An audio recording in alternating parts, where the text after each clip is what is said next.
ಸ್ನಾನಾದಿಗಳು, ಪಂಚಗವ್ಯಗಳಿಂದ ಸ್ನಾನಗಳು, ಪಂಚದ್ರವ್ಯಗಳಿಂದ ಸ್ನಾನಗಳು.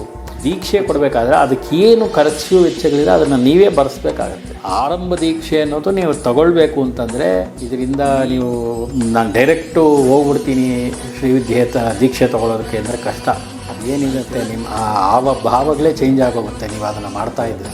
ಆ ತಾಯಿ ಏನು ಬಯಸ್ತಾಳೋ ನಿಮಗೆ ಕೊಡೋದಕ್ಕೆ ಅರ್ಥ ಆಯ್ತಾರೆ. 6 ಜನ: ಗಣಪತಿ, ಸುಬ್ರಹ್ಮಣ್ಯ, ಸೂರ್ಯ, ಅಂಬಿಕಾ, ಶಿವ, ವಿಷ್ಣು. ಇಷ್ಟೇ ಸುಪೀರಿಯರ್ಸ್. ಇವರಿಷ್ಟೇ ಜನ ಸುಪೀರಿಯರ್ಸ್. ಇವರಿಷ್ಟೇ ಜನ.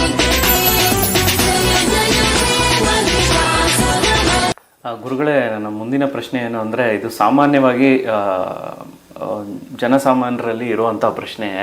ಇವಾಗ ದೀಕ್ಷೆ ತಗೊಳ್ಬೇಕಾದ್ರೆ ಅವರು ಸುಮಾರು ಜನ ಭಾಳಷ್ಟು ಒಂದು ಹಣ ಖರ್ಚಾಗುತ್ತೆ ಒಂದು ದೀಕ್ಷೆ ತಗೊಳ್ಬೇಕು ಅಂತ ಜನಸಾಮಾನ್ಯರಲ್ಲಿ ಒಂದು ಮನಸ್ಸಿನಲ್ಲಿ ಇರುವಂಥ ಮಾತು. ಮತ್ತು ಗುರು ಕಾಣಿಕೆ ಅಂತ ಕೊಡಬೇಕು ಅಂತ ಇರುತ್ತೆ. ಸೊ ಹಾಗಾಗಿ ಒಂದು ತಾಯಿನೇ ಹಣನ ಕೇಳ್ತಾರ. ಸೊ ಈ ರೀತಿಯಾದಂಥ ಒಂದು ಪ್ರಶ್ನೆಗಳು ಮೂಡ್ತಾ ಇರುತ್ತೆ ಜನಸಾಮಾನ್ಯರಲ್ಲಿ. ಇದ್ರ ಬಗ್ಗೆ ಏನು ಹೇಳ್ತೀರಾ ಗುರುಗಳೇ? ಯಾವ ದೇವರು ದುಡ್ಡು ಕೊಡು ಅಂತ ಕೇಳಲ್ಲ. ಆಯ್ತಾ, ನಿಮಗೆ ದೀಕ್ಷೆ ಬೇಕಾಗಿರೋದು ನಿಮಗೆ. ನೀವು ಖರ್ಚು ಮಾಡಬೇಕಾಗತ್ತೆ. ನಾನು ದೀಕ್ಷೆ ಬಗ್ಗೆ ನಾನು ಈ ಹಿಂದೇನೂ ಹೇಳಿದ್ದೀನಿ. ಏನಂತ, ಸ್ನಾನಾದಿಗಳು, ಪಂಚಗವ್ಯಗಳಿಂದ ಸ್ನಾನಗಳು, ಪಂಚದ್ರವ್ಯಗಳಿಂದ ಸ್ನಾನಗಳು, ಮತ್ತು ಕೆಲವೊಂದು ಮೂಲಿಕೆಗಳಿಂದ ಸ್ನಾನಗಳಾಗಬೇಕಾಗತ್ತೆ. ಇದಾದ ನಂತರ ಕಳಶಗಳನ್ನಿಟ್ಟು ಷಡಾಧಾರ ಉದ್ದೀಪನಗೊಳಿಸಿ ಹೋಮಾದಿಗಳನ್ನು ಮಾಡಿ ನಂತರ ನಿಮಗೆ ಅಭಿಷೇಕ ಎಲ್ಲ ಮಾಡಬೇಕಾಗತ್ತೆ. ಇದಕ್ಕೆ ಬೇಕಾಗಿರ್ತಕ್ಕಂಥ ಸಲಕರಣೆಗಳು, ಹಣ್ಣು, ಮೂಲಿಕೆಗಳು, ತುಪ್ಪ, ಸೌದೆ, ನಾನಾ ವಿಧವಾಗಿರ್ತಕ್ಕಂಥ ಪದಾರ್ಥಗಳೆಲ್ಲ ಖರ್ಚು ಯಾರು ವಹಿಸ್ಕೊಳ್ತಾರೆ ಅದನ್ನು ನೀವು ಹೇಳಬೇಕಾಗತ್ತೆ. ಅರ್ಥ ಆಯ್ತಾ? ಈಗಿನ ಕಾಲದಲ್ಲಿ ಯಾವುದು ಕಡಿಮೆಗೆ ಸುಮ್ಮನೆ ಯಾರೂ ಕೊಡೋದಿಲ್ಲ. ಅದರ ಖರ್ಚುಗಳನ್ನು ಯಾರು ವಹಿಸ್ಕೊಳ್ತಾರೆ? ನೀವು ಇಷ್ಟೆಲ್ಲ ಮಾಡಿದ ಮೇಲೆ ನಿಮ್ಮ ಇಷ್ಟ. ಅವ್ರವರು ನೀವು ಯಾರ ಹತ್ರ ದೀಕ್ಷೆ ತೊಗೊಳ್ತೀರೋ ಅವ್ರಿಗೆ ಸಂಬಂಧಪಟ್ಟಂಥ ವಿಚಾರ. ಗುರುದಕ್ಷಿಣೆ ಅನ್ನೋದು ಮೊದಲಿಂದನೂ ಇದೆ. ನೀವು ಯಾವಾಗ ನೀವು ಸ್ಕೂಲ್ಗೆ ಹೋದರೆ ಲಕ್ಷಾಂತರ ರೂಪಾಯಿ ಡೊನೇಷನ್ನು, ಫೀಸು ಅಂತೇಳಿ ಅದು ಬಿಟ್ಟು ಮಧ್ಯದಲ್ಲಿಂದ ಒಂದು 50-60 ಸಾವಿರ ಎಲ್ಲ ಕಿತ್ಕೊಂಡು ಕಳಿಸ್ತಾರೆ. ನಾವು ಇಲ್ಲಿ ಕಿತ್ಕೊಳ್ಳೋ ವಿಚಾರವೇ ಇಲ್ಲ. ಇಲ್ಲಿ ನಿಮಗೆ ದೀಕ್ಷೆ ಕೊಡಬೇಕಾದ್ರೆ ಅದಕ್ಕೇನು ಖರ್ಚು ವೆಚ್ಚಗಳಿದೆ ಅದನ್ನು ನೀವೇ ಭರಿಸ್ಬೇಕಾಗತ್ತೆ. ಇಲ್ಲಿ ನಾವು ಭರಿಸಿ ಅದನ್ನೆಲ್ಲ ನಾವು ತುಂಬಿಸಿ ನಿಮಗೆ ದೀಕ್ಷೆ ಕೊಡೋಕ್ಕಾಗೋದಿಲ್ಲ. ಯಾಕೆಂತಂದರೆ ಅದೇ ಹೇಳಿದ್ನಲ್ಲ, ಇಲ್ಲಿ ಯತಿಗಳಿಗೆ ಮಾತ್ರವೇ ಹಾಗೆ ಉಪದೇಶ ಕೊಡೋ ಅಧಿಕಾರ ಇರೋದು. ನಮ್ಮಂಥ ಗೃಹಸ್ಥರಿಗೆ ಈ ರೀತಿಯಾಗಿರ್ತಕ್ಕಂಥ ಉಪದೇಶ ಸುಮ್ಮನೆ ಬಂದರು ಮಂತ್ರ ಕಿವಿನಲ್ಲಿ ಹೇಳಿಬಿಟ್ಟು ಬಾಯಲ್ಲಿ ಹೇಳಿಬಿಟ್ಟು ಇದನ್ನೇ ಜಪ ಮಾಡು ಅಂತ ಹೇಳೋ ಅಧಿಕಾರ ನಮಗಿಲ್ಲ. ನಮಗೆ ಆರಂಭ ದೀಕ್ಷೆ ಅನ್ನೋದು ಆಗಬೇಕು. ಅಂದರೆ ನಿಮ್ಗೊಂದು ಗಾಡಿ ಓಡಿಸ್ಬೇಕಾದ್ರೆ ಎಲ್ಲೆಲ್ಲಿ ಕಂಪಲ್ಸರಿ ಇರಲೇಬೇಕು. ಎಲ್ಲೆಲ್ಲಿದೆ ನೀವು ಗಾಡಿ ಓಡಿಸೋಕ್ಕಾಗತ್ತೆ, ಎಷ್ಟು ದಿವಸ ಓಡಿಸೋಕ್ಕಾಗತ್ತೆ. ಸರ್ಕಾರನೇ ಅದಕ್ಕೆ ಒಂದು ರೂಲ್ ಮಾಡಿದೆ. ಹಾಗೇ ಇದು ಒಂದು ರೀತಿ ಎಲ್ಲೆಲ್ಲಿದ್ದಂಗೆ. ಪೂರ್ಣಾಭಿಷೇಕ, ಪೂರ್ಣ ದೀಕ್ಷೆ ಬೇರೆ ಇದೆ. ಅರ್ಥ ಆಯ್ತಾ? ಅದು ಕೊನೆಯಲ್ಲಿ ಕೊಡ್ತಾರೆ. ಆರಂಭ ದೀಕ್ಷೆ ಅನ್ನೋದು ನೀವು ತಗೊಳ್ಬೇಕು ಅಂತಂದರೆ ನೀವು ಅದಕ್ಕೆ ಬೇಕಾದಂಥ ವೆಚ್ಚವನ್ನು ನೀವೇ ಭರಿಸ್ಬೇಕಾಗತ್ತೆ. ನಾವು ಭರಿಸೋಕ್ಕಾಗತ್ತಾ? ಬೇಕಾಗಿರೋದು ನಿಮಗೆ. ನಾವೆಲ್ಲ ನಮ್ಮ ವೆಚ್ಚವನ್ನು ಭರಿಸೇ ನಾವು ಉಪದೇಶಗಳನ್ನು, ದೀಕ್ಷೆಗಳನ್ನು ತೊಗೊಂಡಿರೋದು. ನಾವೆಲ್ಲ ಅದನ್ನೆಲ್ಲ ಮಾಡಿದ ನಂತರನೇ ನಾವು ದೀಕ್ಷೆ ತೊಗೊಂಡಿರೋದು. ಹಾಗಾಗಿ ನೀವು ತೊಗೋಬೇಕು ಅನ್ನೋ ಆಸಕ್ತಿ ಇದ್ದರೆ ನೀವು ಅದರ ವೆಚ್ಚವನ್ನು ನೀವೇ ಭರಿಸ್ಬೇಕಾಗತ್ತಮ್ಮ. ಅದರಲ್ಲಿ ತಪ್ಪೇನಿಲ್ಲ. ನಾನು ಅದನ್ನು ತಪ್ಪು ಅಂತ ಹೇಳೋದಿಲ್ಲ. ಈಗಿನ ಕಾಲದಲ್ಲಿ ಯಾವುದು ಉಚಿತವಾಗಿ ಸಿಕ್ಕಿದ್ರೆ ಅದಕ್ಕೆ ಬೆಲೆ ಇರೋದಿಲ್ಲ. ನೀವು ಖರ್ಚು ಮಾಡಿದಾಗಲೇ ಅದಕ್ಕೊಂದು ಬೆಲೆ. ಉಚಿತವಾಗಿ ತೊಗೊಂಡ್ರೆ ಅದು ಬೆಲೆ ಇರುತ್ತಾ? ಅದ್ರ ಬೆಲೆ ಗೊತ್ತಿಲ್ಲ ಅಂದರೆ ನೀವು ಅದನ್ನು ಅಸಡ್ಡೆ ಮಾಡ್ತೀರಾ. ಏನೇ ಇದು ನೀವು ಅದರ ವೆಚ್ಚ ಏನಿದೆ ಅದನ್ನು ನೀವೇ ಭರಿಸ್ಬೇಕಾಗತ್ತೆ. ಅದನ್ನು ನಾವು ಯಾರೂ ಭರ್ಸೋಕ್ಕಾಗತ್ತಿಲ್ಲ. ನಿಮಗೆ ಉಪದೇಶ ಕೊಡೋದಕ್ಕೆ ನಾವು ಭರ್ಸೋಕ್ಕಾಗತ್ತೆಯೇ? ನಿಮಗೆ ಅದ್ರ ಬೆಲೆ ಗೊತ್ತಾಗಬೇಕು, ನಿಮಗೆ ಅದರ ಸ್ಥಾನ, ಅದರ ವ್ಯಾಲ್ಯೂ ಗೊತ್ತಾಗಬೇಕು ಅಂದರೆ ನೀವು ಅದನ್ನು ಭರಿಸಲೇಬೇಕಾಗತ್ತೆ. ನೀವು ಆ ಉಪದೇಶವನ್ನು ನೀವು ಆ ರೀತಿ ತೊಗೊಳ್ಬೇಕು ಅಂತಂದರೆ ಮಾಡಲೇಬೇಕಾಗತ್ತೆ. ಗುರುಗಳ ಮೇಲೆ ನನ್ನ ಮುಂದಿನ ಪ್ರಶ್ನೆ ಏನು ಅಂದರೆ, ಇವಾಗ ಪ್ರತಿನಿತ್ಯ ಭಾಳಷ್ಟು ಜನ ಅಗ್ನಿಹೋತ್ರನ ಮಾಡ್ತಾರೆ. ಮತ್ತು ಅದೇ ಅಗ್ನಿಯಲ್ಲಿ ನೀವು ಹೇಳಿದಂಥ ಅಂದರೆ ಶ್ರೀಚಕ್ರ ಉಪಾಸನೆಯಲ್ಲಿ ಕೆಲವೊಂದು ಹೋಮಗಳನ್ನು ಮಾಡ್ತಾರಲ್ಲ ಗುರುಗಳೇ. ಸೊ ನೀವು ಅಲ್ಲಿ ಕೊಡುವಂಥ ಪದಾರ್ಥಗಳನ್ನು ಇದೇ ಅಗ್ನಿಹೋತ್ರಕ್ಕೆ, ಹೋಮಕ್ಕೆ ಅರ್ಪಿಸಿದರೆ ನಮ್ಮ ಕಾಮನೆಗಳೆಲ್ಲ ಆಗುತ್ತಾ ಅಂತ, ಸಿದ್ಧಿಸುತ್ತಾ ಅಂತ, ಇದ್ರ ಬಗ್ಗೆ ದಯವಿಟ್ಟು ತಿಳಿಸಿ. ನೀವು ಅಗ್ನಿಹೋತ್ರ ಇರೋದು ಬ್ರಹ್ಮಚಾರಿಗಳಿಗೆ ನೀವು ಅಗ್ನಿಹೋತ್ರವನ್ನು ಮಾಡ್ತೀರ. ನಿತ್ಯಾಗ್ನಿಹೋತ್ರ ಅಂತ ಹೇಳ್ತೀವಿ. ಅಗ್ನಿಹೋತ್ರ ಮಾಡೋದು ಬೇರೆ, ಇದಕ್ಕೆ ಸಂಬಂಧ ಇಲ್ಲ. ಆಯ್ತಾ? ನಾನು ಈ ವಿಚಾರವನ್ನು, ದ್ರವ್ಯಗಳ ವಿಚಾರವನ್ನು ಹೇಳಿರೋದು ಲಲಿತಾ ಸಹಸ್ರನಾಮ ಹೋಮದಲ್ಲಿ. ಲಲಿತಾ ಹಿಂದಿನ ಸಂಚಿಕೆಯಲ್ಲಿ ಹೇಳಿದ್ದೆ. ಲಲಿತಾ ಸಹಸ್ರನಾಮದಲ್ಲಿ ಹೋಮ ಮಾಡಬೇಕಾದ್ರೆ, ಸಹಸ್ರನಾಮ ಹೋಮದಲ್ಲಿ ಅದಕ್ಕೆ ಕಾಮ್ಯಗಳು, ನಿಮ್ಮ ಕಾಮನೆಗಳು ಏನಿದೆಯೋ ಅದಕ್ಕೆ ತಕ್ಕಂಥ ದ್ರವ್ಯಗಳಿರುತ್ತೆ. ಅದನ್ನೆಲ್ಲ ಹೇಳ್ಬೋದಾ ಅಂತ ಕೇಳಿದ್ರೆ, ಒಬ್ಬ ಡಾಕ್ಟ್ರ್ ಕಾಯಿಲೆ ಬಂದಿರುತ್ತೆ, ನೀನು ಡಾಕ್ಟ್ರ್ ಆಗಿದ್ದೀಯಾ, ನೀನು ಯಾವ್ಯಾವ ಕಾಯಿಲೆಗೆ ಏನೇನು ಔಷಧಿ ಅಂತ ಮೊದಲೇ ಬರುತ್ತೆ ಅಲ್ಲಿಟ್ಬಿಟ್ಟು ನಾವೇ ತೊಗೊಂಡೋಗ್ತೀವಿ ಅಂದರೆ ಆಗತ್ತೆಯೇ ಹೇಳಿ? ಸಾಧ್ಯನೇ ಇಲ್ಲ. ಹಾಗೇ ಇದು ಎಲ್ಲ ಹೇಳೋಕ್ಕಾಗತ್ತೆಯೇ? ಆ ಕಾಯಿಲೆ ಏನು, ಅದು ಕಾಯಿಲೆಗೆ ಏನು ಔಷಧಿ ಕೊಡಬೇಕು, ಅವ್ರಿಗೆ ಯಾವ ಮಟ್ಟದಲ್ಲಿದೆ ಅನ್ನೋದು ನೋಡಿದ್ರೇ ಅಲ್ವಾ ಅದಕ್ಕೆ ಇದನ್ನು ಅಂತ ನಾವು ಸಜೆಷನ್ ಮಾಡೋಕ್ಕಾಗೋದು. ನೋಡ್ದೇ ಅದನ್ನು ಮಾಡೋಕ್ಕಾಗೋಲ್ಲ. ನೀವು ಅಗ್ನಿಹೋತ್ರದಲ್ಲಿ ಮಾಡೋಕ್ಕಾಗಲ್ಲ. ಇದು ಪ್ರೋಸೆಸ್ ಎಲ್ಲ ವೈದಿಕ ಪರಂಪರೆಯಲ್ಲಿದೆ. ಇಲ್ಲಿ ವೈದಿಕವಾಗಿ ಮಾಡ್ತಕ್ಕಂಥ ಪ್ರೋಸೆಸ್ಸು, ಇಲ್ಲ ತಾಂತ್ರಿಕವಾಗಿ ಮಾಡಿದ್ರೂ ಆಗುತ್ತೆ. ಆದರೆ ನಿಮಗೆ ಗೊತ್ತಿರಬೇಕಾಗ. ಇವಾಗ ಅಗ್ನಿಮುಖ ಅಂತ ಒಂದಿದೆ. ಇವಾಗ ಅಗ್ನಿಮುಖ ಅಂತ ಮಾಡಿದಾಗ ಆ ಅಗ್ನಿನಲ್ಲಿ ಅಗ್ನಿಯನ್ನು ಪರಿಶುದ್ಧ ಮಾಡ್ತಕ್ಕಂಥದ್ದು. ನೀವು ಯಾವುದೋ ಸುಮ್ಮನೆ ಏನೋ ಕೆಂಡ ಹಾಕಿ ಅಲ್ಲಿ ಹೋಮದಲ್ಲಿ ಪದಾರ್ಥಗಳನ್ನು ಹಾಕಿದ್ರೆ ಸಿದ್ಧಿಯಾಗುತ್ತೆ ಅಂತ ಖಂಡಿತವಾಗ್ಲೂ ತಿಳ್ಕೊಬೇಡಿ.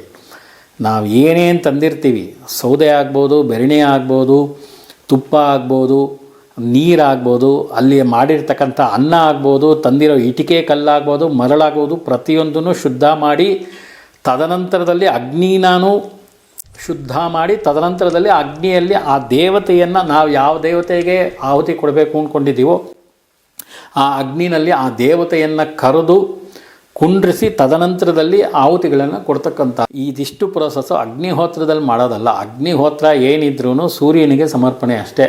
ನೀವು ಅಲ್ಲಿ ಬೇರೆ ಇನ್ನೇನು ಮಾಡೋಕ್ಕಾಗಲ್ಲ. ಅಂದರೆ ಇವಾಗ ಗುರುಗಳೇ ಕ್ಷಮಿಸಿ, ಅಗ್ನಿಹೋತ್ರ ಅಂದರೆ ಒಂದು ಮನೆಯಲ್ಲಿ ಗೃಹಸ್ಥರು ಮಾಡ್ತಾರೆ, ಅಂದರೆ ಒಂದು ಪಾಸಿಟಿವ್ ಎನರ್ಜಿ ಬರೋದಕ್ಕೆ ಮಾಡ್ತಾರೆ ಅಂತ ಹೇಳ್ತಾರೆ. ಅದು ಪಾಸಿಟಿವ್ ಎನರ್ಜಿ ಬರೋದಕ್ಕೆ ಅದು ಸೈಂಟಿಫಿಕ್ ರೀಸನ್ಸ್ ಬೇರೆ ಇದೆ. ಇಲ್ಲಿ ಅಗ್ನಿಹೋತ್ರ ಅನ್ನೋದು ಬ್ರಹ್ಮಚಾರಿಗಳು ಮಾಡ್ತಕ್ಕಂಥದ್ದು. ಅದು ಔಪಾಸನಾ ಅಗ್ನಿ ಅಂತ ಬೇರೆ ಬರುತ್ತೆ. ಅದು ಗೃಹಸ್ಥರು ಮಾಡ್ತಕ್ಕಂಥದ್ದು. ಔಪಾಸನೆ ಬೇರೆ, ಅಗ್ನಿಹೋತ್ರ ಬೇರೆ. ಅಗ್ನಿಹೋತ್ರ ಬ್ರಹ್ಮಚಾರಿಗಳಿಗೆ ಹೇಳಿರೋದು.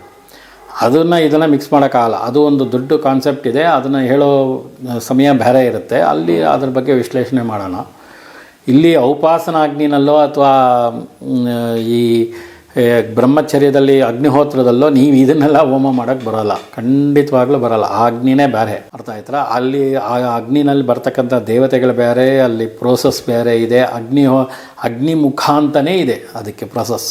ಹೆಸರೇ ಅಗ್ನಿಮುಖ ಅಂತ. ಅಂದರೆ ಅಗ್ನಿಯನ್ನು ಪರಿಶುದ್ಧವಾಗಿ ಮಾಡಿ ತದನಂತರದಲ್ಲಿ ಆ ಅಗ್ನಿನಲ್ಲಿ ಭಗವಂತನನ್ನು ಆವಾಹನೆ ಮಾಡಿ ಕುಂಡ್ರಿಸಿ ಯಾವ ದೇವತೆಯನ್ನು ನಾವು ಆವಾಹನೆ ಮಾಡಿರ್ತೀವೋ ಆ ದೇವತೆಗೆ ಆಹುತಿಗಳನ್ನು ಒಂದು ನಿರ್ದಿಷ್ಟ ಸಂಖ್ಯೆಯಲ್ಲಿ ವಿವಿಧ ಪದಾರ್ಥಗಳಿಂದ ಆಹುತಿಗಳನ್ನು ಕೊಡ್ತಕ್ಕಂಥದ್ದು.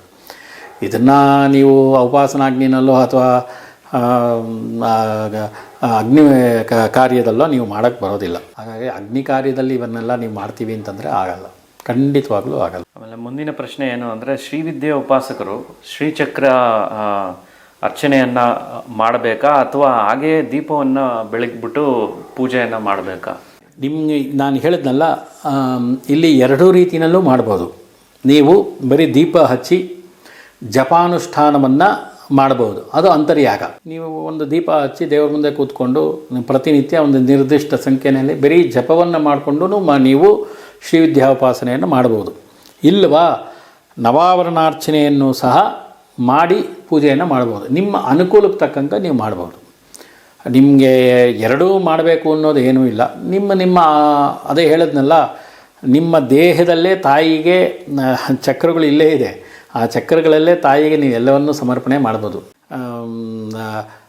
ದೇಹದೊಳಗಡೆ ಪ್ರತಿಯೊಂದು ಇದೆ. ಗಾಳಿ, ನೀರು, ಬೆಂಕಿ, ವಾಯು ಎಲ್ಲನೂ ದೇಹದಲ್ಲೇ ಇರೋದ್ರಿಂದ ಪ್ರತಿಯೊಂದು ಅಲ್ಲೇ ನೀವು ಸಮರ್ಪಣೆ ಮಾಡಿ ನೀವು ಹಾಗೆ ಮಾಡ್ಬೋದು. ನಿಮಗೆ ಅನುಕೂಲ, ನೀವು ಉಪದೇಶ ಹೇಗೆ ತೊಗೊಂಡಿರ್ತೀರ ಕಂಪಲ್ಸರಿ ಚಕ್ರಾರ್ಚನೆ ಮಾಡಬೇಕು ಅನ್ನೋದು ಏನೂ ಇಲ್ಲ, ಕಂಪಲ್ಸರಿ ಇಲ್ಲ. ಮಾಡೋರವ್ರ ಅನುಕೂಲ, ಅವ್ರವ್ರ ಇಷ್ಟ. ಅವ್ರಿಗೆ ಅದೇ ಹೇಳಿದ್ನಲ್ಲ, ಅರ್ಹತೆ ಅಧಿಕಾರ ಎರಡೂ ಇದ್ದರೆ ನೀವು ಹಿಂಗೆ ಬೇಕಾದರೂ ಮಾಡ್ಬೋದು, ಹಿಂಗೆ ಬೇಕಾದರೂ ಇಲ್ವಾ ನೀವು ಬರೀ ಅನುಷ್ಠಾನದಲ್ಲೇ ಮಾಡ್ಬೋದು. ಒಂದು ಸಿಂಪಲ್ಲಾಗಿ ಹೇಳ್ತೀನಿ, ಈ ವಿಶ್ವಾಮಿತ್ರರು ವಸಿಷ್ಠರು ಒಂದು ಹಂತದವರೆಗೂ ಅವರು ಪೂಜೆ ಜಪ ತಪ ಯಜ್ಞ ಯಾಗಾದಿಗಳನ್ನು, ಆಮೇಲೆ ಅವ್ರು ಏನು ಮಾಡೋದಕ್ಕೆ ಹೋಗೋದಿಲ್ಲ. ಅವ್ರು ಬರೀ ಕೂತಿದ್ದ ಜಾಗದಲ್ಲಿ ಎಲ್ಲೋ ಒಂದು ಕಡೆ ಕಾಡಿನಲ್ಲಿ ಕೂತ್ಕೊಂಡು ಗುಹೆನಲ್ಲಿ ಕೂತ್ಕೊಂಡು ಜಪಾನುಷ್ಠಾನ ಮಾಡೋರು. ಅವ್ರು ಯಾರೂ ಪ್ರತಿನಿತ್ಯ ಎಲ್ಲನೂ ಮಾಡ್ತಾ ಇರಲಿಲ್ಲ, ಒಂದು ನಿರ್ದಿಷ್ಟ ಸಮಯದಲ್ಲಿ ಮಾಡೋರು ಅಷ್ಟೇ. ಮಿಕ್ಕಿದ ಕಾಲದಲ್ಲಿ ಅವರು ಯೋಗದ ಮುಖಾಂತರವೇ ಅವರು ಎಲ್ಲವನ್ನೂ ತಾಯಿಗೆ ಭಗವಂತನಿಗೆ ಸಮರ್ಪಣೆ ಮಾಡ್ತಾ ಇದ್ದಾರೆ. ಬಿಟ್ಟರೆ ಮಾಡಬಾರ್ದು ಅಂತ ಏನಿಲ್ಲ, ನಿಮ್ಮ ಅನುಕೂಲ, ನಿಮ್ಗೆ ಹೇಗೆ ಅನುಕೂಲ ಆಗುತ್ತೋ ಹಾಗೆ ಮಾಡ್ಬೋದು. ಎರಡರಲ್ಲಿ ಯಾವುದಾದ್ರೂ ಮಾಡ್ಬೋದು, ಎರಡೂ ತಪ್ಪಿಲ್ಲ. ಮತ್ತು ಇನ್ನೊಂದೇನೆಂದರೆ, ಇವಾಗ ಶ್ರೀವಿದ್ಯೆ ಉಪಾಸಕರಲ್ಲಿ ಇವಾಗ ತ್ರಿಶತಿ ಸಹಸ್ರನಾಮ, ಲಲಿತಾ ಸಹಸ್ರನಾಮ, ಖಡ್ಗಮಾಲ ಸ್ತೋತ್ರ, ಸೊ ಇದರಲ್ಲಿ ಅಂದರೆ ಇವೆಲ್ಲನೂ ನಾವು ಪಾರಾಯಣ ಮಾಡಲೇಬೇಕಾ? ಇದರಲ್ಲಿ ಯಾವುದನ್ನ ಒಂದನ್ನು ನಾವು ತಗೊಂಡು ಪ್ರತಿನಿತ್ಯ ಪಾರಾಯಣ ಮಾಡ್ಬೋದಾ? ಯಾವ ರೀತಿ ಮಾಡ್ಬೋದು? ಹಾಗಲ್ಲ, ಶ್ರೀವಿದ್ಯೆ ನೀವು ತಗೋಬೇಕು ಅಂತಂದರೆ ಆರಂಭನೇ ನಿಮಗೆ ಸಹಸ್ರನಾಮವೇ. ನೀವು ತಾಯಿ ಸಾನ್ನಿಧ್ಯಕ್ಕೆ ಹೋಗಬೇಕಾದ್ರೆ LKG ಅಂತಂದರೆ ಅದು ಸಹಸ್ರನಾಮವೇ. ಹಾಗಾಗಿ ಸಹಸ್ರನಾಮ, ತ್ರಿಶತಿ, ಖಡ್ಗಮಾಲ ಮೂರನ್ನು ಪ್ರತಿನಿತ್ಯ ಮಾಡಲೇಬೇಕಾಗತ್ತೆ. ಅದು ಮೂರು ಮಾಡ್ತಾ ಇದ್ದರೆ ಒಳ್ಳೆಯದು. ನೀವು ಬರೀ ಸಹಸ್ರನಾಮ ಮಾಡಿದ್ರೆ ಆಗಲ್ಲ. ಇಲ್ಲ ಸಹಸ್ರನಾಮ ಜೊತೆಗೆ ತ್ರಿಶತಿನೋ, ಇಲ್ವಾ ಸಹಸ್ರನಾಮ ಜೊತೆಗೆ ಅಷ್ಟೋತ್ತರವನ್ನು, ಅದೇ ಹೇಳಿದ್ನಲ್ಲ, ತ್ರಿಶತಿ ಅಂತ ಹೇಳಿದ್ರೆ ಅದು ವಿಚಾರ ಭಾಳ ದೊಡ್ಡದಿದೆ. ನಾನು ಅದನ್ನು ಓಪನ್ನಾಗಿ ನಿಮಗೆ ಹೇಳಲಿಕ್ಕೆ ಆಗೋಲ್ಲ. ಆ ತ್ರಿಶತಿನಲ್ಲಿ ಅದು ಮೂಲ ಮಂತ್ರಕ್ಕೆ ಸಂಬಂಧಪಟ್ಟಂಥ ವಿಚಾರ. ಹಾಗಾಗಿ ಅದು ಉಪದೇಶ ತೊಗೊಂಡೇ ಮಾಡಬೇಕು ಅಂತ ಹೇಳ್ತಾರೆ, ಯಾವುದೋ ತ್ರಿಶತಿಯನ್ನು. ಆದ್ರೂ ನೀವು ಯಾರ ಹತ್ರ ಆದರೂ ಒಂದೆರಡು ಸಲ ಹೇಳಿಸ್ಕೊಂಡು ಪ್ರತಿನಿತ್ಯ ನೀವು ಇದನ್ನು ಮಾಡ್ತಾ ಇದ್ದರೆ, ಲಲಿತಾ ಸಹಸ್ರನಾಮ, ತ್ರಿಶತಿ, ಖಡ್ಗಮಾಲ ಅಥವಾ ಲಲಿತಾ ಅಷ್ಟೋತ್ತರ ಪ್ರತಿನಿತ್ಯ ನೀವು ಜಪ ಮಾಡ್ತಾಯಿದ್ರೆ ಇದೇ ಆರಂಭ. ನಿಮಗೆ ಎಲ್ಲಿ ಹೇಗೆ ಹೋಗಬೇಕು ಅಂತ ತಾಯಿನೇ ದಾರಿ ತೋರಿಸ್ತಾಳೆ. ನೀವು ಅದ್ರ ಬಗ್ಗೆ ಯೋಚನೆ ಮಾಡಬೇಕಾದ ಅವಶ್ಯಕತೆಯೇ ಬರೋದಿಲ್ಲ. ಇದು ಆರಂಭನೇ ಇಲ್ಲಿಂದನೇ ಆಗಬೇಕು. ಹಾಗಾಗಿ ನೀವು ಇದನ್ನು ಮಾಡಲೇಬೇಕಾಗತ್ತೆ. ಇದರಿಂದ ನೀವು ನಾನು ಡೈರೆಕ್ಟು ಹೋಗ್ಬಿಡ್ತೀನಿ ಶ್ರೀವಿದ್ಯೆ ದೀಕ್ಷೆ ತೊಗೊಳೋದಕ್ಕೆ ಅಂದರೆ ಕಷ್ಟ. ನನಗೆ ತಿಳಿದ ಮಟ್ಟಿಗೆ ಅದು ಅಷ್ಟು ಸುಲಭವಾಗಿ ಸಿಗೋದಿಲ್ಲ. ನನ್ನ ಒಂದು ಅವಗಾಹನೆಗೆ ಬಂದ ಹಾಗೆ ಆರಂಭದಲ್ಲಿ ನೀವು ಇದನ್ನು ಮಾಡಲೇಬೇಕಾಗತ್ತೆ. ಇದನ್ನು ಮಾಡಿದ್ರೇ ನಿಮಗೆ ಮುಂದಕ್ಕೆ ಹೋಗೋದಕ್ಕೆ ಪ್ರಮೋಷನ್ ಸಿಗೋದು. ಅಲ್ಲಿವರೆಗೂ ಸಿಗೋದು ಕಷ್ಟ. ಇಲ್ಲ ಅಂತಂದರೆ ಆ ಮುಖದ ತೇಜಸ್ಸು, ಆ ಕಾಂತಿ, ಆ ನಿಮ್ಮ ವಾಕು, ಆ ಸ್ಟೈಲ್, ಅದು ಏನಿರುತ್ತೆ ನಿಮ್ಮ ಆ ಭಾವಗಳೇ ಚೇಂಜ್ ಆಗೋಗುತ್ತೆ ನೀವು ಅದನ್ನು ಮಾಡ್ತಾಯಿದ್ರೆ. ಆ ಸಾತ್ವಿಕ ಮನೋಭಾವ ಸ್ಥಿತಿ ಅದನ್ನೆಲ್ಲ ಅದು ಚೇಂಜ್ ಮಾಡುತ್ತೆ ಬಿಗಿನಿಂಗಲ್ಲೇ. ಹಾಗಾಗಿ ನೀವು ಅದನ್ನು ಮಾಡ್ತಾಯಿದ್ರೆ ಅದು ಶ್ರೀವಿದ್ಯಾ ಉಪಾಸಕರ ಹತ್ರ ನೀವು ತಾಯಿನೇ ಕರ್ಕೊಂಡೋಗ್ಬಿಡ್ತಾಳೆ. ತದನಂತರದಲ್ಲಿ ನಿಮ್ಗೆ ಏನು ಕೊಡಬೇಕು ಅಂತಿದೆಯೋ ಆ ತಾಯಿ ಏನು ಬಯಸ್ತಾಳೋ ನಿಮಗೆ ಕೊಡೋದಕ್ಕೆ ಅದು ನಿಮ್ಗೆ ಸಿಕ್ಕೇ ಸಿಗುತ್ತೆ. ಅದರಲ್ಲಿ ಏನು ಎರಡು ಮಾತೇ ಇಲ್ಲ. ನಿಮ್ಗೇನು ಅಪೇಕ್ಷೆ ಇದೆಯೋ ಆ ತಾಯಿ ಏನು ಕೊಡಬೇಕೋ ಖಂಡಿತವಾಗಲೂ ಕೊಟ್ಟೇ ಕೊಡ್ತಾರೆ. ಅದರಲ್ಲಿ ನೀವು ಎರಡು ಮಾತು ನಿಮಗೆ ಅಭಿಪ್ರಾಯವೇ ಬೇರೆ, ಎರಡು ಅಭಿಪ್ರಾಯಗಳೇ ಬೇರೆ. ಆಮೇಲೆ ಗುರುಗಳೇ, ಈ ಪ್ರಶ್ನೆನ ನಾನು ಸ್ವತಃ ಭಾಳ ದಿನಗಳಿಂದ ನಿಮಗೆ ಕೇಳಬೇಕು ಅಂತ ಅಂದ್ಕೊಂಡಿದ್ದೆ. ನೀವು 30-35 ವರ್ಷಗಳಿಂದ ಶ್ರೀವಿದ್ಯೆ ಉಪಾಸಕರಾಗಿ ದೇವಿಯ ಆರಾಧನೆ ಮಾಡ್ತಾ ಬರ್ತಾ ಇದ್ದೀರಾ. ಸೊ ನಿಮಗೆ ಆ ದೇವಿಯ ಸಾಕ್ಷಾತ್ಕಾರ ಆಗಿದೆಯಾ? ಅದ್ರ ಬಗ್ಗೆ ನನಗೆ ತಿಳಿಸ್ಕೊಡ್ತೀರಾ? ಅದು ನನ್ನ ವೈಯಕ್ತಿಕ ವಿಚಾರ. ನನಗೆ ಆಗಿದೆ ಅಂತಲೇ ಇಟ್ಕೊಳ್ಳಿ, ಇಲ್ವಾ ಆಗಿಲ್ಲ ಅಂತಾದರೂ ಇಟ್ಕೊಳ್ಳಿ. ನಿಮ್ಗೆ ಹೆಂಗೆ ಮನಸ್ಥಿತಿಗೆ ಬೇಕೋ ಹಾಗೆ ತಿಳ್ಕೊಳ್ಳಿ. ಅದು ನನ್ನ ಸ್ವಂತ ವಿಚಾರ. ಅದನ್ನು ಪ್ರಚಾರ ಮಾಡೋ ಅವಶ್ಯಕತೆ ನನಗಿಲ್ಲ. ನನ್ನ ಮನಸ್ಸಿನ ವಿಚಾರ, ನನ್ನ ದೇಹಕ್ಕೆ ಸಂಬಂಧಪಟ್ಟಂಥ ವಿಚಾರ, ನನ್ನ ಪಂಚೇಂದ್ರಿಯಗಳಿಗೆ ಸಂಬಂಧಪಟ್ಟಂಥ ವಿಚಾರ. ಹಾಗಾಗಿ ಯಾವುದನ್ನ ಒಂದು ಘಟನೆ ಹೇಳೋದಕ್ಕೆ ಸಾಧ್ಯ? ನನ್ನ ಪರ್ಸ್ನಲ್ ಅಭಿಪ್ರಾಯಗಳು ಇಲ್ಲಿ ಬೇಡ ಅಂತಲೇ ನಾನು ಹೇಳ್ತಾ ಇಲ್ಲ. ಇಲ್ಲಿ ನಾನು ಈ ಆರಂಭದಿಂದ ಈಗಿನವರೆಗೂ ನನ್ನ ಜೀವನದಲ್ಲಿ ಹಂಗಾಯಿತು ಹಿಂಗಾಯಿತು, ಇಲ್ಲಿ ನೋಡಿದೆ ಅಲ್ಲಿ ನೋಡಿದೆ ಅದು ನೋಡಿದೆ ಇದು ನೋಡಿದೆ, ನಂಗೆ ಹಿಂಗೆ ಮಾಡಿದ್ರು ಹಂಗೆ ಮಾಡಿದ್ರು, ಅದ್ರ ಯಾವುದ್ರ ಬಗ್ಗೆನೂ ನಾನು ಉಲ್ಲೇಖ ಮಾಡಿಲ್ಲ. ಅವಶ್ಯಕತೆಯೂ ಇಲ್ಲ. ಅಂದರೆ ಒಂದು ಅನುಭವ ಬೇಡ ಅಂತ ನನಗನ್ಸುತ್ತೆ, ಬೇಡ ಅಂತ ನನಗನ್ಸುತ್ತೆ. ಅದೆಲ್ಲ ಹೇಳ್ಕೊಳ್ಳೋವಂಥದ್ದೆಲ್ಲ ಅನುಭವಿಸ್ತಕ್ಕಂಥದ್ದು. ಯಾರೂ ಹೇಳ್ಕೊಳ್ಳೋದಿಲ್ಲ, ಯಾರೂ ಇದನ್ನು ಮಾಡೋದೂ ಇಲ್ಲ. ಅದರ ಅವಶ್ಯಕತೆ ಇಲ್ಲಿಲ್ಲ. ಅದು ನನ್ನ ಪರ್ಸ್ನಲ್. ಅದು ನನ್ನ ಮತ್ತು ನನ್ನ ತಾಯಿ ಜಗನ್ಮಾತೆ ಮಹಾತ್ರಿಪುರ ಸುಂದರಿಗೆ ಮಧ್ಯೆ ನಡೀತಕ್ಕಂಥ ಒಂದು ವಿಚಾರ.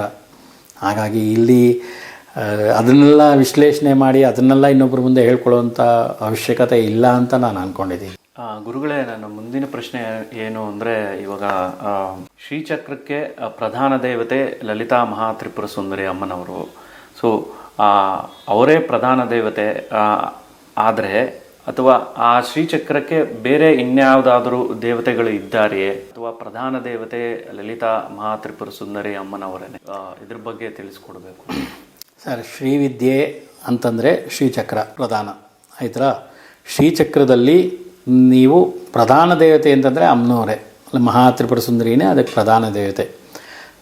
ಇನ್ನೊಂದು ವಿಚಾರ ಏನಪ್ಪ ಅಂದರೆ, ಶ್ರೀಚಕ್ರದಲ್ಲಿ ನೀವು ಯಾವ ದೇವರನ್ನು ಬೇಕಾದರೂ ಕರೆದು ಪೂಜೆ ಮಾಡ್ಬೋದು. ಇಲ್ಲಿ ಪ್ರಧಾನವಾಗಿರತಕ್ಕಂಥ ಷಡ್ ದೇವತೆಗಳು ಅಂತ: ಗಣಪತಿ, ಸುಬ್ರಹ್ಮಣ್ಯ, ಸೂರ್ಯ, ವಿಷ್ಣು, ಶಿವ, ಅಂಬಿಕಾ ಅಂತ 6 ಜನ.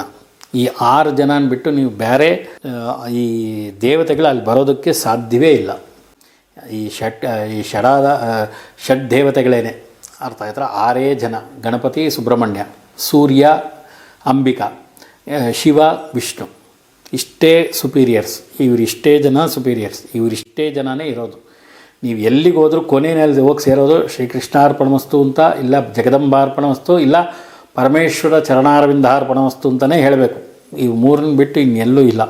ಅಂದರೆ ಶ್ರೀಚಕ್ರದಲ್ಲಿ ಯಾವ ದೇವತೆಯನ್ನು ಬೇಕಾದರೂ ಕರೆದು ಪೂಜೆ ಮಾಡ್ಬೋದು, ಅದಕ್ಕೆ ನಿರ್ಬಂಧ ಇಲ್ಲ ಅಂತೇಳಿ ಹೇಳಿದ್ದಾರೆ.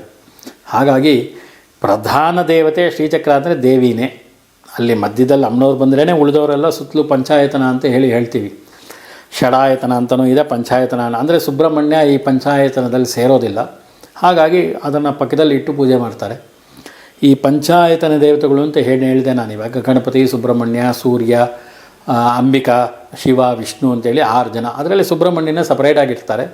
ಈ ಪಂಚಾಯತನದಲ್ಲಿ ಸುಬ್ರಹ್ಮಣ್ಯ ಸೇರಲ್ಲ. ಒಬ್ಬರು ಎಕ್ಸಿಟ್ ಆದರೆ ಒಬ್ಬರು ಒಳಕ್ಕೆ ಹೋಗ್ತಾರೆ ಅಷ್ಟೇ. ಹಾಗಾಗಿ ಇದಿಷ್ಟು ದೇವತೆಗಳು ಬಿಟ್ಟು ಇನ್ಯಾರೂ ಪ್ರಧಾನರಲ್ಲ. ಇಷ್ಟೇ ದೇವತೆಗಳನ್ನೇ ಅಲ್ಲಿ ಪೂಜೆ ಮಾಡೋದು. ನೀವು ತೀರ್ಥಹಳ್ಳಿಗೆ ಹೋಗಿ, ಅಥವಾ ತಿರುಚೆಂದೂರಿಗೆ ಹೋಗಿ, ತಿರುವಣ್ಣಾಮಲೆಗೆ ಹೋಗಿ, ಎಲ್ಲಿಗೆ ಹೋದ್ರೂ ಶ್ರೀಚಕ್ರ ಇದ್ದೇ ಇದೆ. ಸಾವಿರಾರು ವರ್ಷಗಳಿಂದನೂ ಇದೆ. ನೀವು ಬೇಕಾದರೆ ಗಮನಿಸ್ಬೋದು. ಸುಬ್ರಹ್ಮಣ್ಯನ ದೇವಸ್ಥಾನಕ್ಕೆ ಹೋದರೂ ಶ್ರೀಚಕ್ರ ಅಲ್ಲಿ ಇದ್ದೇ ಇರುತ್ತೆ. ಶಿವನ ದೇವಸ್ಥಾನಕ್ಕೆ ಹೋದರೂ, ಮದುರೆ ಮೀನಾಕ್ಷಿಗೆ ಹೋಗಲಿ, ಕಂಚಿ ಕಾಮಾಕ್ಷಿಗೆ ಹೋಗಲಿ, ಎಲ್ಲಿಗೆ ಹೋದ್ರೂ ಶ್ರೀಚಕ್ರ ಇರುತ್ತೆ. ಅದು ಶಿವನ ಹತ್ರ ಆದರೂ ಇರುತ್ತೆ, ಇಲ್ಲ ಅಮ್ಮನವ್ರ ಹತ್ರ ಆದರೂ ಇರುತ್ತೆ. ಎಲ್ಲಿಗೆ ಹೋದ್ರೂ ಇರುತ್ತೆ. ಅದರಲ್ಲಿ ಎಲ್ಲೂ ಶ್ರೀಚಕ್ರ ಇಲ್ಲದೆ ಎಲ್ಲೂ ಇಲ್ಲವೇ ಇಲ್ಲ.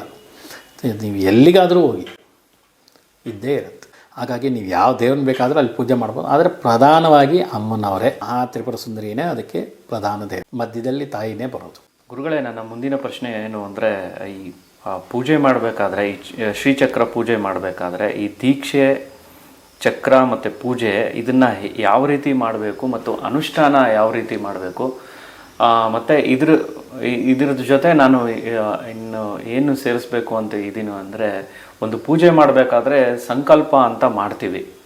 ಸೊ ಅಂದರೆ ನಮ್ಮ ಒಂದು ಪೂಜೆ ನಮ್ಮ ಕಾಮನೆಗಳು ಫಲಿಸೋದಕ್ಕೆ. ಸೊ ಆ ಸಂಕಲ್ಪವನ್ನು ನಾವು ಯಾವ ರೀತಿ ಮಾಡಬೇಕು, ಅದ್ರ ಬಗ್ಗೆ ಕೂಡ ತಿಳಿಸ್ಕೊಡ್ಬೇಕು.